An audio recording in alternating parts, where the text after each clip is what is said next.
Olá pessoal, aqui é o professor Genésio Moreira. Vamos dar continuidade aos nossos estudos sobre Direito e Ética aplicados e agora nós vamos fazer nesse vídeo uma aula sobre Introdução ao Estudo do Direito.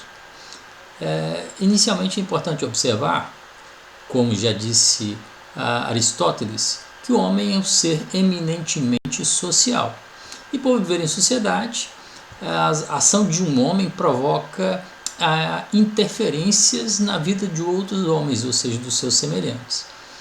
Para que essa interferência de conduta humana tivesse um sentido construtivo e não destrutivo, foi necessária a criação de um conjunto de regras capazes de preservar a paz no convívio social.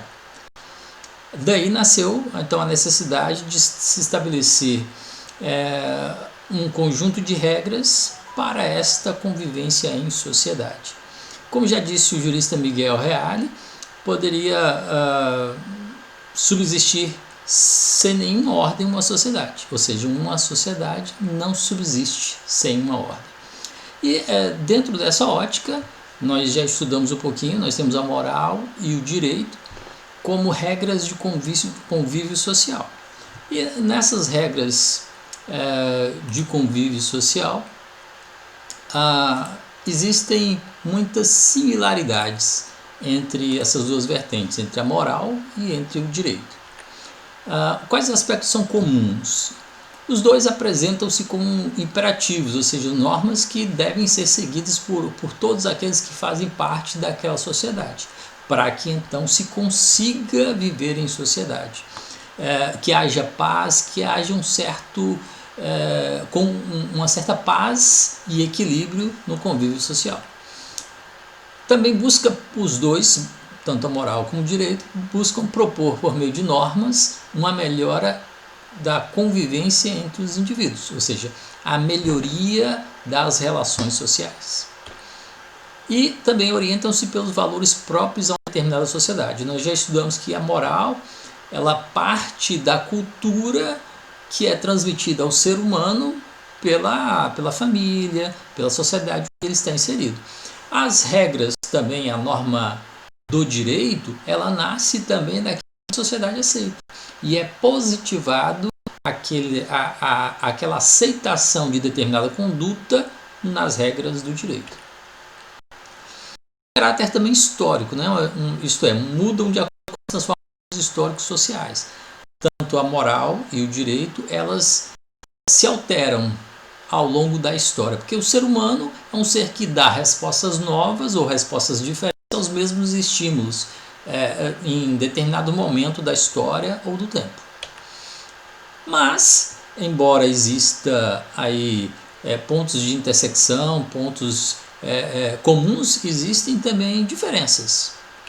A moral ela tem origem nos costumes e nos valores, nós já sabemos disso. Já o direito ele tem uma certa base nos costumes e valores, mas tem origem mais específica no Estado, que registra determinada conduta como aquilo que deve ser seguido obrigatoriamente por toda a sociedade, por todos os indivíduos que compõem aquela sociedade. A moral são cumpridas a partir de as regras morais são cumpridas a partir de uma convicção íntima de cada indivíduo.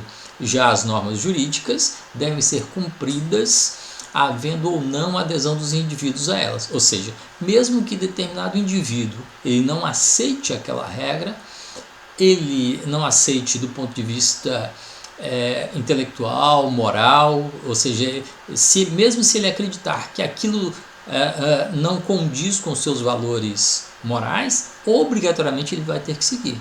Porque se ele não seguir, ele vai ter a sanção do Estado. Então as normas jurídicas devem ser cumpridas havendo ou não, ou seja, mesmo que não haja adesão do indivíduo a elas. As regras morais, a punição se dá no campo da consciência moral do indivíduo que infringiu a norma.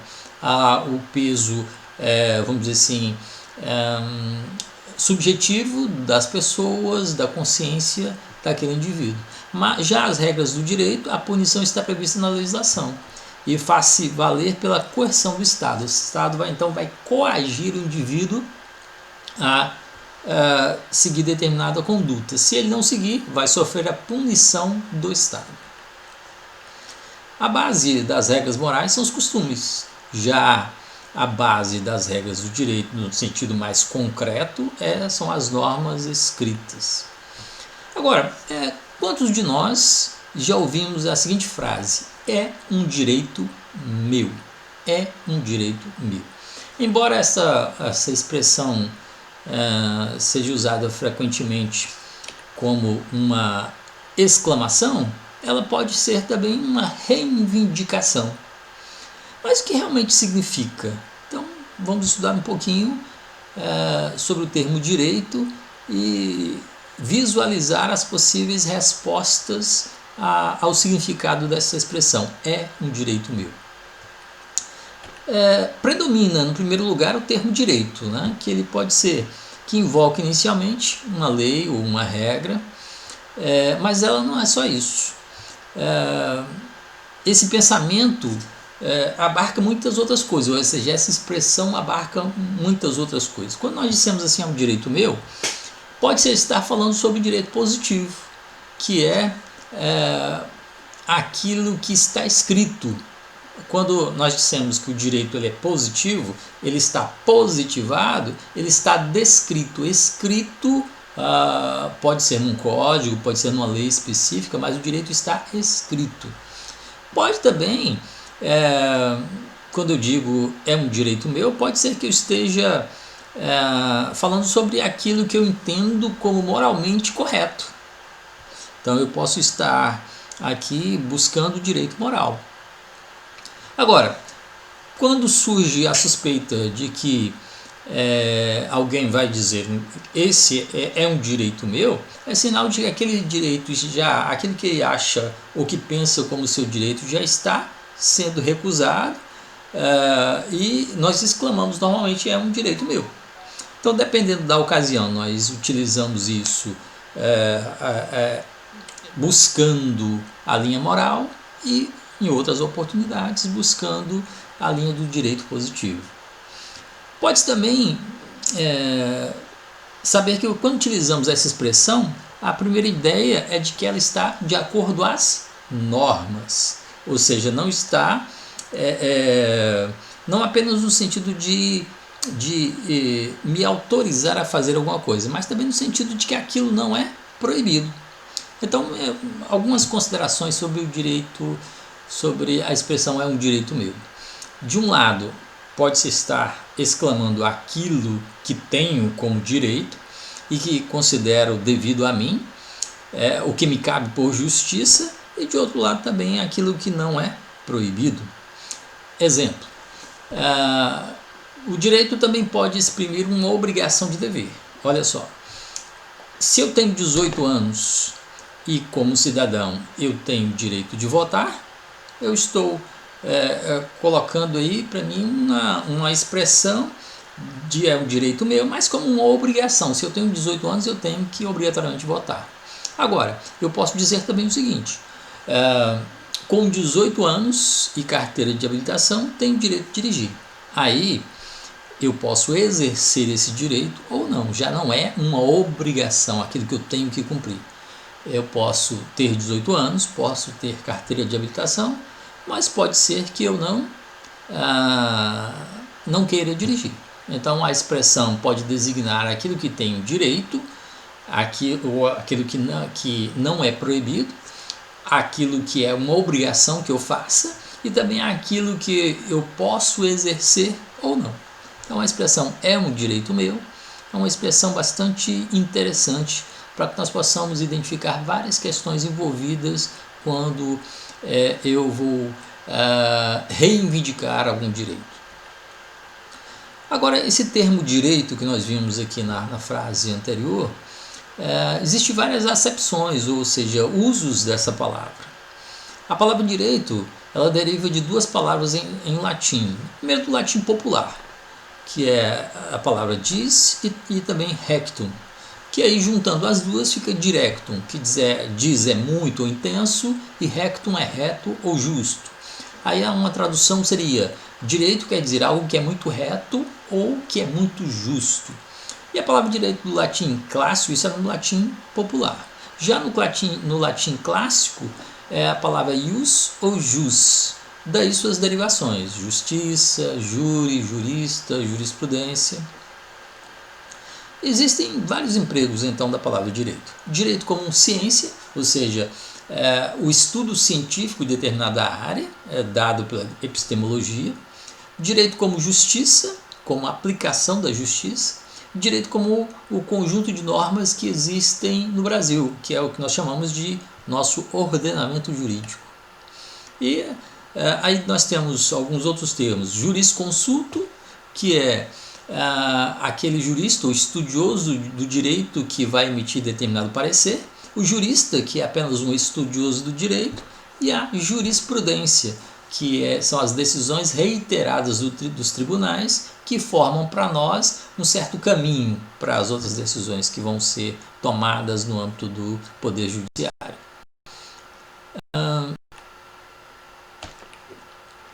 Direito, então,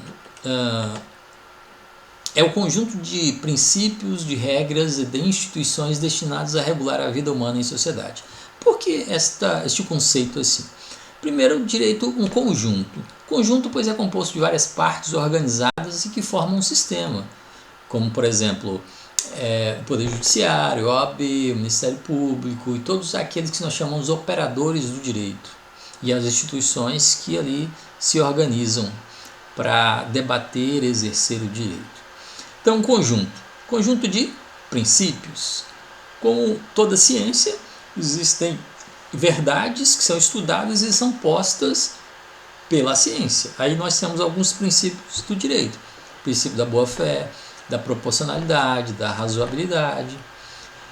Também um conjunto de regras, pois possui inúmeras, algumas reunidas em códigos, como nós já ouvimos falar, como o Código Penal, Código Tributário, Código de Defesa do Consumidor, Código Civil e outros tantos. Conjunto de instituições, que são entidades que perduram no tempo e que são importantes na aplicação da justiça. São os órgãos do Poder Judiciário, os sindicatos, a OAB, dentre outros. Como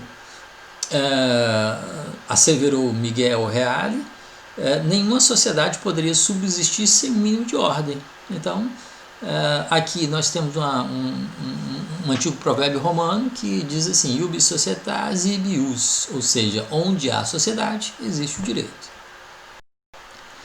Então, nós vimos que a norma jurídica é uma regra de convívio social, ou seja, é uma regra social que tem por objetivo a realização da justiça, mais precisamente. Agora, o que seria justiça? Vamos visualizar uma das definições aqui. Essas são as características, então, da norma jurídica. Então, a norma jurídica é a regra social que tem por objetivo a realização da justiça. Quais são suas características? Primeiro, coercibilidade. Ou seja, se eu infringir uma norma moral, vai haver sanções na minha consciência. Agora, a norma jurídica, se eu a infringir, o Estado vai exercer o seu poder de coerção para me fazê-la seguir. Então, um dos atributos da norma jurídica, diferentemente da norma moral, é a coercibilidade do Estado. Então, a possibilidade do Estado impor a uma parte o cumprimento de um dever. Já vamos dar um exemplo aqui. Vamos supor que haja um acidente de trânsito e que uma das duas partes, dos dois veículos envolvidos, um deles entrou e avançou o sinal vermelho. Então, se não houve vítimas com problemas físicos, mas pode ser que haja um dano material ao veículo.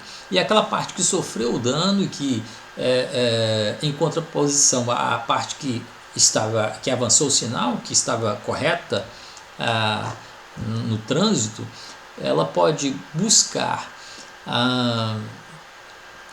o auxílio do Estado para impor à outra parte o dever de ressarcir. Também ela é imperativa, pode impor a uma parte o cumprimento de um dever. Por exemplo, está no Código de Trânsito Brasileiro que só se pode dirigir utilizando o cinto de segurança. Então, todos aqueles que transitam em veículos automotores têm que utilizar o cinto de segurança. Então, esse é um dever que tem que ser cumprido. O Estado, então, ele pode impor, através das suas sanções, a correta conduta dos passageiros e do condutor de veículo. Também, além de ter coercibilidade, de ser imperativa, também é atributiva, ou seja, atribui a outra parte o direito de exigir o cumprimento do dever. No exemplo que eu dei do acidente de trânsito, aquele que sofreu e que estava sofrendo um dano material, que estava correto na via,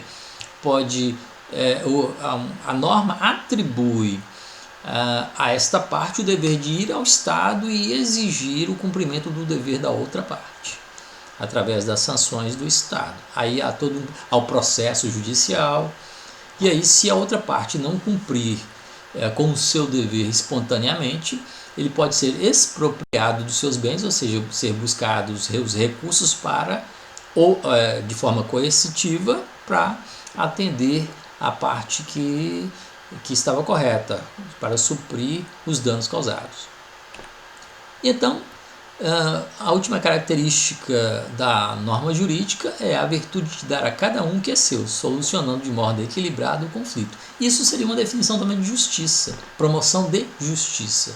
É a capacidade de, observadas a situação e a demanda, dar a cada um o que é seu, resolvendo de modo equilibrado os conflitos que possam existir. Então, neste primeiro vídeo, nós vimos um pouquinho sobre a diferença entre as regras morais e as normas jurídicas. Então, existe um pouco de diferença entre normas morais e normas jurídicas. No próximo vídeo, nós continuaremos a explanação sobre o estudo do direito propriamente dito e suas normas. Até lá!